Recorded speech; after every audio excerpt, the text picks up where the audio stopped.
Trade has always been part of human history.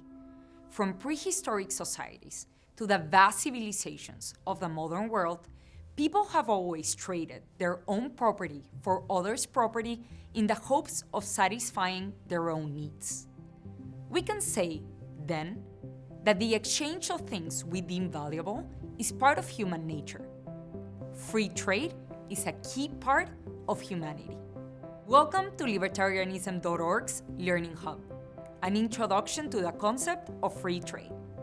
We can define trade as the exchange of goods and services, and free trade implies that this exchange is voluntary and unhindered by restrictions, like government regulations or taxation.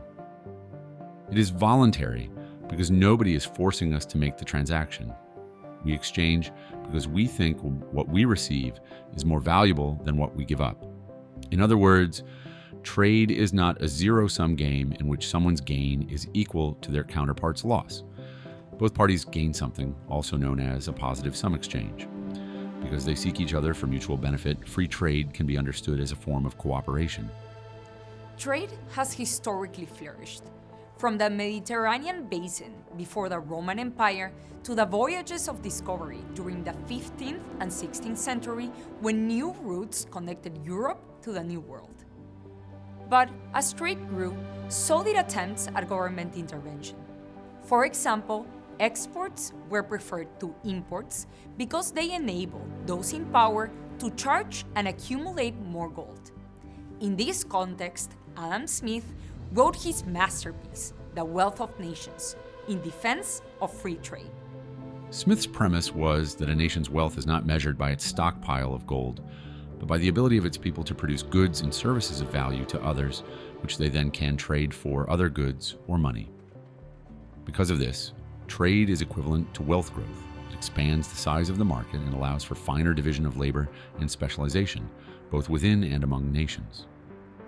It is a maxim of every prudent master of a family, never to attempt to make at home what it will cost him more to make than to buy. What is prudence in the conduct of every private family can scarce be folly in that of a great kingdom. A few decades later, French economist Frédéric Bastiat wrote a series of brilliant essays criticizing protectionist arguments and defending free trade.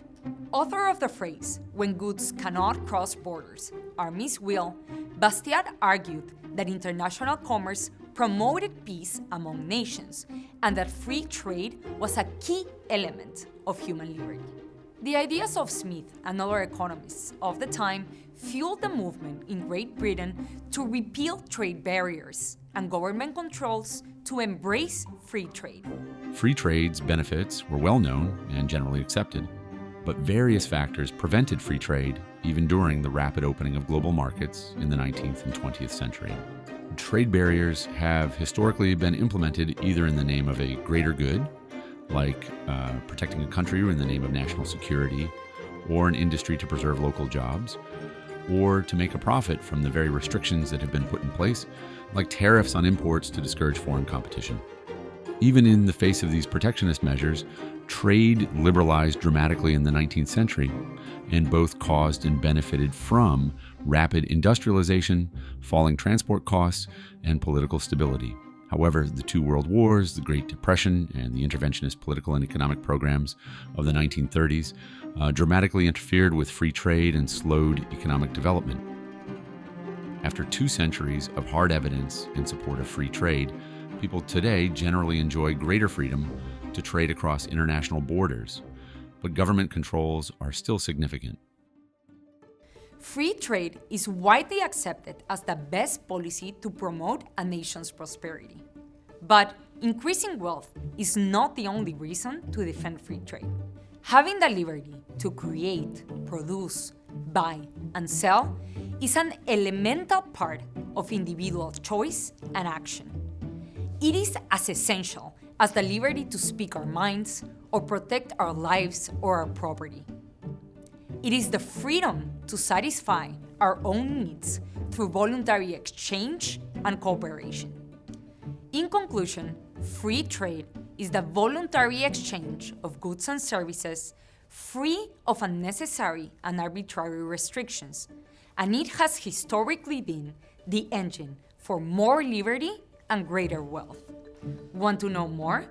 We invite you to read through our resources at Libertarianism.org. And if you like this video, please don't forget to like, share, and subscribe to our YouTube channel.